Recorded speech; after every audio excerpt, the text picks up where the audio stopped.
Hey guys, it's Elbethium back with another build video for Black Myth Wukong. Now this is pretty much going to be a refined variant of my early game amazing S tier build that has helped so many so far, and I'm kind of showing you right here against this boss who has ridiculously high defense. Now watch that HP bar simply keep melting away, and I'm gonna be showing you everything that I have used. And guys, if you do hear Kitty snoring in the background, I apologize for that. It's just Mimi sleeping and I don't have the heart to touch her or anything, so hopefully that doesn't bother you too much.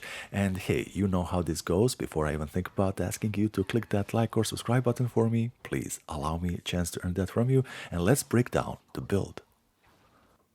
And this is our gourd. Now this thing is going to be absolutely essential here because we're going to be using a synergy of not just items but also spells. Now you might not have one of these that has 4 slots. Now if you do have 3, then Death Stinger, this thing is absolutely going to be essential. The turtle tier, this gives us back mana when we are at full health, and it can be absolutely essential. Now I do recommend that you do keep turtle tier over one of these other two, maybe even over Pluck of Many, and just keep the one that gives you more extended immobilized spell duration.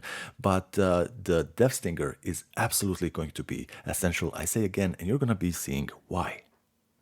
And this is the equipment we're going to be using. As you can see, I am using the Centipede Armor Full Ensemble because all 4 pieces at once are going to be triggering a attack buff while you are poisoned, but at the same time it decreases the damage you take from poison, so that is why we put that thing in the gourd. And for the staff, Spider Celestial Staff is a great choice because of that amazing critical chance, but you can maybe go with the Golden Lung. I think that kinda goes to the same thing, and obviously the Wandering Wicked gives us amazing defense buff, whether you're using it or not. Now I do have some of these armor pieces completely maxed out. I mean, one time upgraded, but you don't have to use that to actually, benefit from any of this. And when it comes to the gourd, when you are actually going into the combat, you just pop the gourd immediately to trigger all of these passive buffs like increased damage from poison and the extended duration of everything. So you do not need to be, injured to use the gourd. This is something that you start from the beginning. And for the level ups, now this is what I am running with. Now obviously you can't put your points in anywhere else, but the core is this. As you can see, I am giving myself more HP, increasing the critical chance, giving myself more defense, giving myself more attack as well, and just increasing critical, also the damage and everything, and obviously the mana. This is going to be extremely useful for you. Everything else, this, as you can see, it is still insanely effective against that. When it comes to immobilize, maybe you can do without this final part. I usually run without it because it's kind of very situational and it does take a big chunk of your mana, so I leave this to yourself for your decision.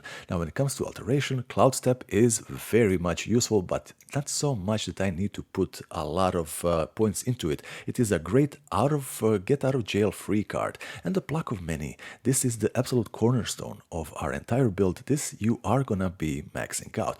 Now when it comes to transformations, the transformations, you are gonna be switching which transformation to use according to the boss. Some are more, susceptible to fire, some to chill, but here these 3 are gonna be giving us not just longevity, survivability, but also increased damage while we are in transformation form.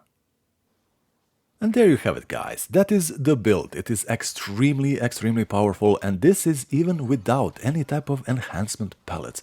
The damage you're gonna be dishing out here, it is just melting the HP bars. Granted, it's not one single hit that's just going to be ending the boss, but it gives you a lot of freedom, a lot of time to maybe, if you do make a mistake, to also recuperate. So it's not just about the offense. It is an extremely well-rounded, capable build that is going to be covering everything for you. And if you can add just a little bit of skill to all of this, you're basically going to be completely unstoppable.